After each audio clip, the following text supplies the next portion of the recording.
Manuscript found in a bottle. Written by Edgar Allan Poe. Of my country and of my family I have little to say. Ill usage and length of years have driven me from the one, and estranged me from the other. Hereditary wealth afforded me an education of no common order, and a contemplative turn of mind enabled me to methodize the stores which early study very diligently garnered up.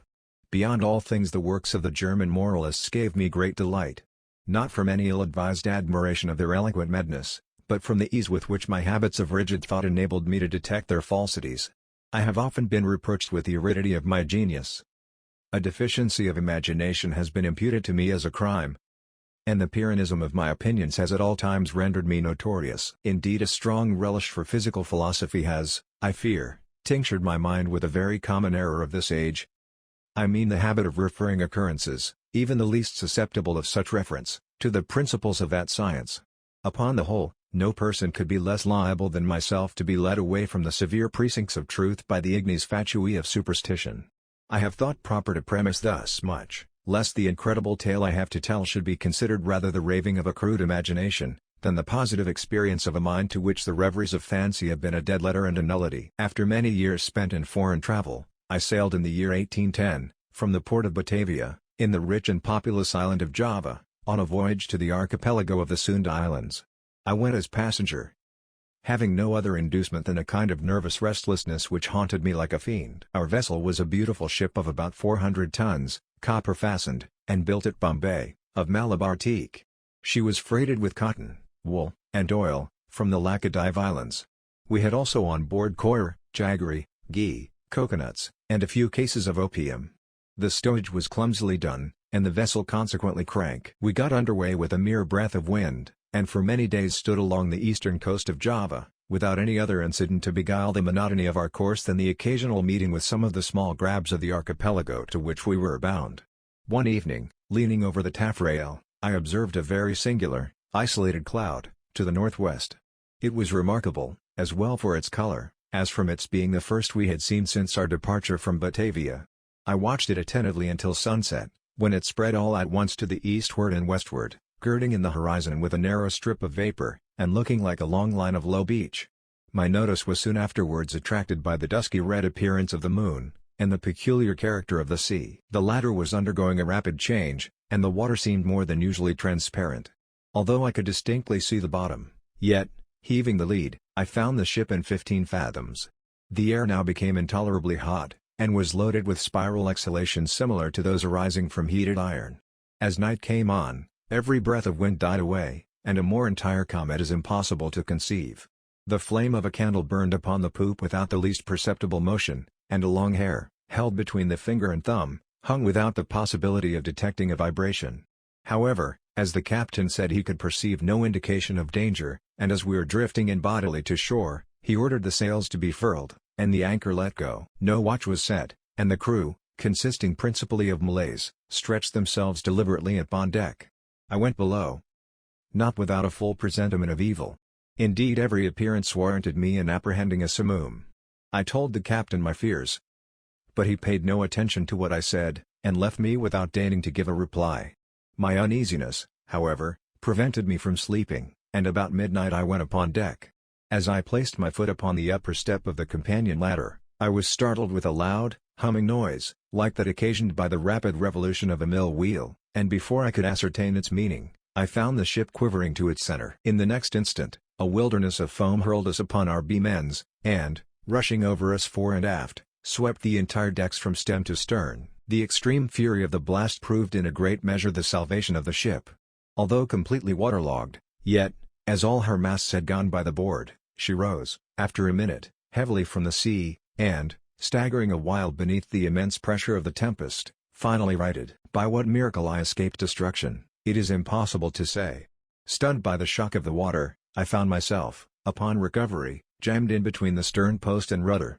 With great difficulty I gained my feet, and looking dizzily around, was, at first, struck with the idea of our being among breakers, so terrific beyond the wildest imagination was the whirlpool of mountainous and foaming ocean within which we were engulfed. After a while, I heard the voice of an old Swede, who had shipped with us at the moment of our leaving port. I hallooed to him with all my strength, and presently he came reeling aft. We soon discovered that we were the sole survivors of the accident. All on deck, with the exception of ourselves, had been swept overboard, and the captain and mates must have perished as they slept, for the cabins were deluged with water. Without assistance, we could expect to do little for the security of the ship, and our exertions were at first paralyzed by the momentary expectation of going down. Our cable had, of course, parted like packed thread, at the first breath of the hurricane, or we should have been instantaneously overwhelmed. We scudded with frightful velocity before the sea, and the water made clear breaches over us. The framework of our stern was shattered excessively, and, in almost every respect, we had received considerable injury. But to our extreme joy we found the pumps unchoked, and that we had made no great shifting of our ballast. The main fury of the simoom had already blown over, and we apprehended little danger from the violence of the wind. But we looked forward to its total cessation with dismay, well believing, that, in our shattered condition, we should inevitably perish in the tremendous swell which would ensue. But this very just apprehension seemed by no means likely to be soon verified. For 5 entire days and nights, during which our only subsistence was a small quantity of jaggery, procured with great difficulty from the forecastle, the hulk flew at a rate defying computation, before rapidly succeeding flaws of wind, which, without equaling the first violence of the simoom, were still more terrific than any tempest I had before encountered. Our course for the first 4 days was, with trifling variations, southeast and by south, and we must have run down the coast of New Holland. On the 5th day the cold became extreme, although the wind had hauled round a point more to the northward. The sun arose with a sickly yellow luster, and clambered a very few degrees above the horizon, emitting no decisive light. There were no clouds whatever apparent, yet the wind was upon the increase, and blew with a fitful and unsteady fury. About noon, as nearly as we could guess, our attention was again arrested by the appearance of the sun. It gave out no light, properly so called, but a dull and sullen glow unaccompanied by any ray. Just before sinking within the turgid sea its central fires suddenly went out, as if hurriedly extinguished by some unaccountable power. It was a dim, silver-like rim, alone, as it rushed down the unfathomable ocean. We waited in vain for the arrival of the 6th day. That day to me has not arrived, to the Swede, never did arrive. Thenceforward we were enshrouded in pitchy darkness, so that we could not have seen an object at 20 paces from the ship. Eternal night continued to envelop us, all unrelieved by the phosphoric sea brilliancy to which we had been accustomed in the tropics.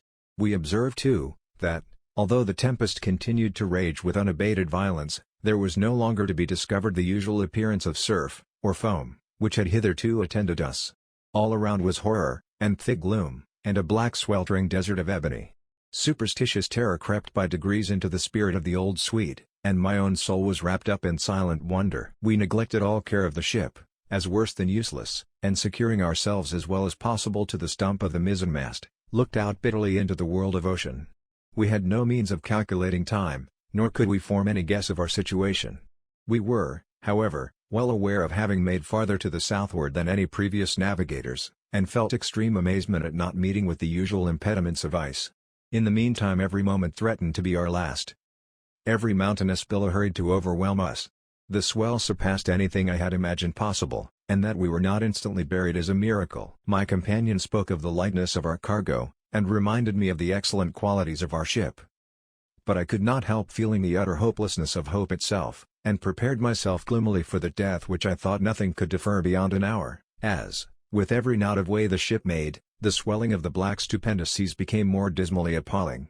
At times we gasped for breath at an elevation beyond the albatross. At times became dizzy with the velocity of our descent into some watery hell, where the air grew stagnant, and no sound disturbed the slumbers of the kraken. We were at the bottom of one of these abysses, when a quick scream from my companion broke fearfully upon the night. "See, see!" cried he, shrieking in my ears. "Almighty God! See, see!" As he spoke, I became aware of a dull, sullen glare of red light which streamed down the sides of the vast chasm where we lay, and threw a fitful brilliancy upon our deck. Casting my eyes upwards, I beheld a spectacle which froze the current of my blood. At a terrific height directly above us, and upon the very verge of the precipitous descent, hovered a gigantic ship of nearly 4,000 tons. Although upreared upon the summit of a wave of more than 100 times her own altitude, her apparent size still exceeded that of any ship of the line, or East Indiaman in existence. Her huge hull was of a deep dingy black, unrelieved by any of the customary carvings of a ship. A single row of brass cannon protruded from her open ports, and dashed off from their polished surfaces the fires of innumerable battle lanterns, which swung to and fro about her rigging. But what mainly inspired us with horror and astonishment, was that she bore up under a press of sail in the very teeth of that supernatural sea, and of that ungovernable hurricane. When we first discovered her, her stupendous bows were alone to be seen, as she rose up, like a demon of the deep, slowly from the dim and horrible gulf beyond her. For a moment of intense terror she paused upon the giddy pinnacle, as if in contemplation of her own sublimity, then trembled and tottered, and came down. At this instant, I know not what sudden self-possession came over my spirit. Staggering as far aft as I could, I awaited fearlessly the ruin that was to overwhelm. Our own vessel was at length ceasing from her struggles, and sinking with her head to the sea. The shock of the descending mass struck her, consequently, in that portion of her frame which was already under water, and the inevitable result was to hurl me with irresistible violence upon the rigging of the stranger. As I fell, the ship hove in stays, and went about, and to the confusion ensuing I attributed my escape from the notice of the crew. With little difficulty I made my way unperceived to the main hatchway, which was partially open, and soon found an opportunity of secreting myself in the hold. Why I did so I can hardly tell. A nameless and indefinite sense of awe, which at first sight of the navigators of the ship had taken hold of my mind, was perhaps the principle of my concealment. I was unwilling to trust myself with a race of people who had offered, to the cursory glance I had taken, so many points of vague novelty, doubt, and apprehension.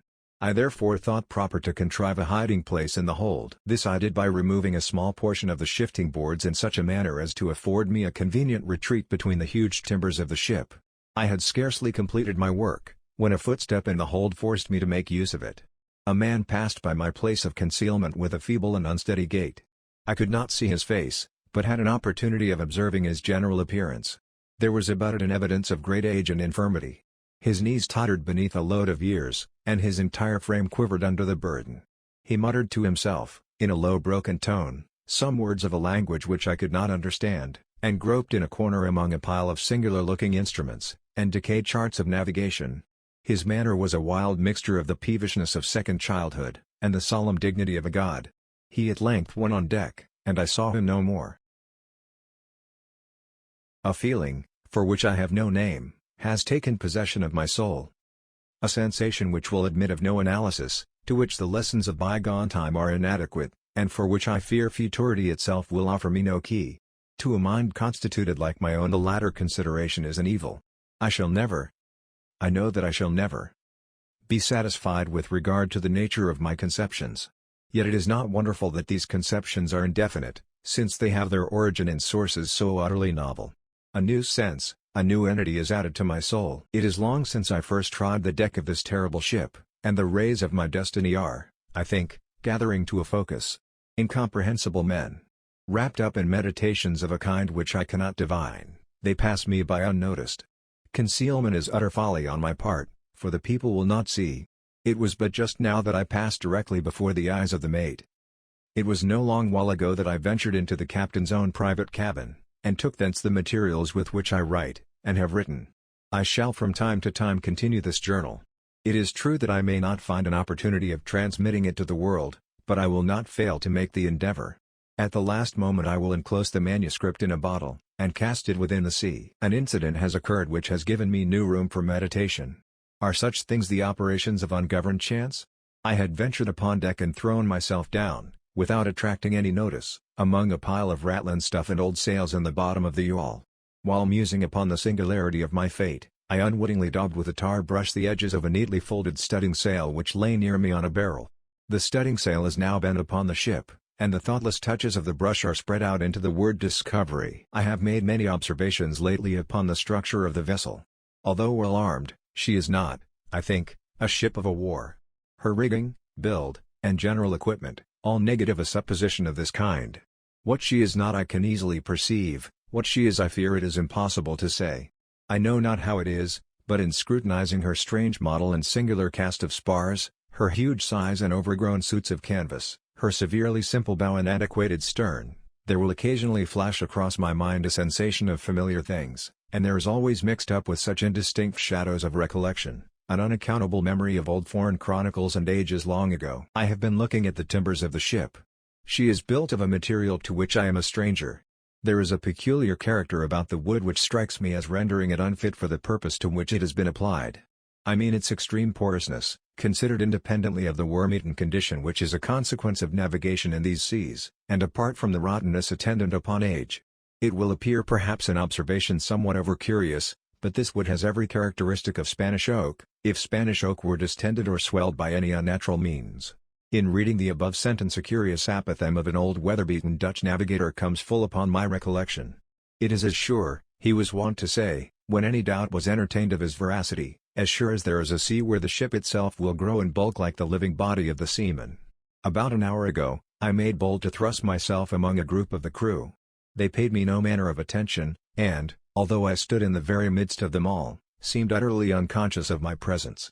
Like the one I had at first seen in the hold, they all bore about them the marks of a hoary old age.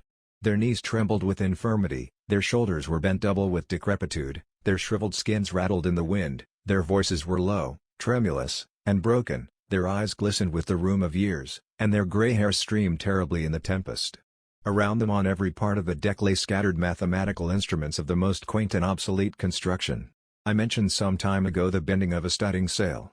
From that period the ship, being thrown dead off the wind, has held her terrific course due south, with every rag of canvas backed upon her from her trucks to her lower studding sail booms, and rolling every moment her topgallant yardarms into the most appalling hell of water which it can enter into the mind of man to imagine.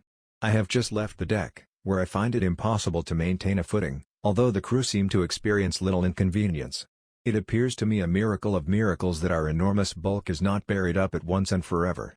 We are surely doomed to hover continually upon the brink of eternity, without taking a final plunge into the abyss. From billows 1,000 times more stupendous than any I have ever seen, we glide away with the facility of the arrowy seagull, and the colossal waters rear their heads above us like demons of the deep, but like demons confined to simple threats and forbidden to destroy. I am led to attribute these frequent escapes to the only natural cause which can account for such effect. I must suppose the ship to be within the influence of some strong current, or impetuous undertow. I have seen the captain face to face, and in his own cabin. But, as I expected, he paid me no attention. Although in his appearance there is, to a casual observer, nothing which might bespeak him more or less than man. Still a feeling of irrepressible reverence and awe mingled with the sensation of wonder with which I regarded him.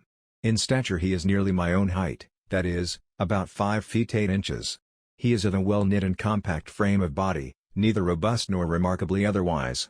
But it is the singularity of the expression which reigns upon the face, it is the intense, the wonderful, the thrilling evidence of old age so utter, so extreme, which excites within my spirit a sentiment ineffable. His forehead, although little wrinkled, seems to bear upon it the stamp of a myriad of years.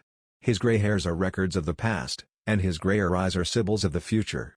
The cabin floor was thickly strewn with strange, iron-clasped folios, and mouldering instruments of science, and obsolete long-forgotten charts. His head was bowed down upon his hands, and he pored with a fiery unquiet eye over a paper which I took to be a commission, and which, at all events, bore the signature of a monarch. He muttered to himself, as did the first seaman whom I saw in the hold, some low peevish syllables of a foreign tongue, and although the speaker was close at my elbow, yet his voice seemed to reach my ears from the distance of a mile. The ship and all in it are imbued with the spirit of Eld.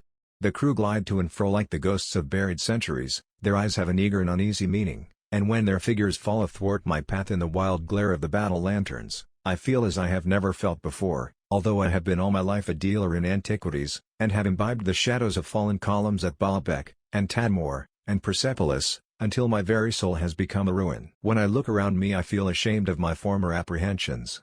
If I trembled at the blast which has hitherto attended us, shall I not stand aghast at a warring of wind and ocean, to convey any idea of which the words tornado and simoom are trivial and ineffective?